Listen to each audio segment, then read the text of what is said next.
I'm Michał. I'm making Commodore 64 programming screencasts, and I want to show you how I create a new episode from scratch. The first thing to do is to figure out the topic, which is not that easy.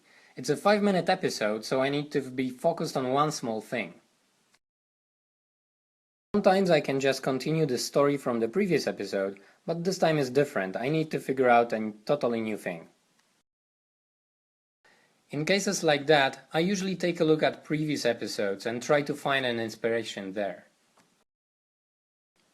For example, in the previous episode I've shown how to enable the character generator ROM.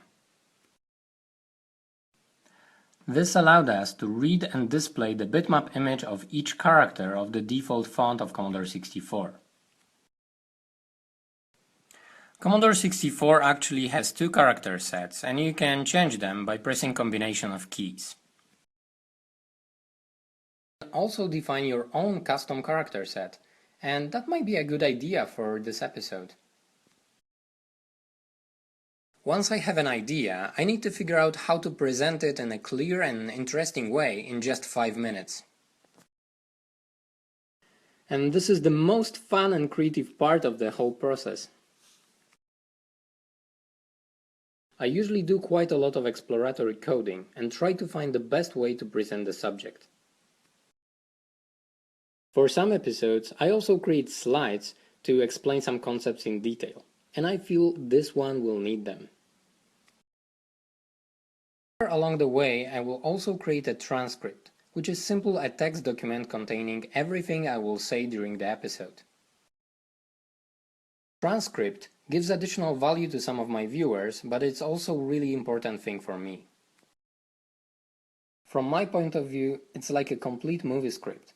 Once I have it, I finish the creative part of the process and can record a video. The second part of the process is a bit more mundane. Let me show you a complete list of things I need to do to create a 5-minute episode. A complete checklist I create in Trello for each episode. The first 3 items usually take more than half of the time of the whole project.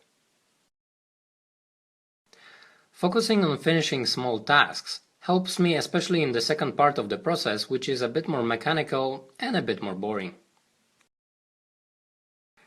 I'll go into detail once I work on a specific task. But first, let's focus on slides. See you in a while. One of the things I need to explain is that the processor sees the memory differently than the graphical chip. And this is the part when I need to read 20-year-old books, so my viewers don't have to. Slides are done. Although it might look a bit intimidating at first, when I add voiceover and animations, it should be pretty clear on the video. The first snippet of code is pretty simple. It just prints all characters on the screen. It will be useful to compare character sets. Source code examples, done. As we won't have enough time to design every character, we can try to create some interesting patterns programmatically. In this case, each character contains an oval shape and a horizontal bar with a binary pattern. We can also copy and modify the default character set so that some of the characters are upside down. I'm working on a transcript. I usually write in Vim, but I want to show you another tool that you can use if you write a lot of text. I'm not a native speaker, and although I write a lot, I do make quite a lot of grammatical errors. I use this tool for more than a year, and it can fix quite a lot of errors automatically.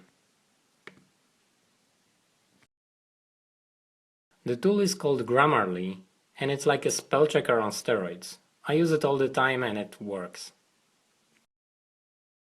But it's also important to take a break from time to time. I prefer active rest.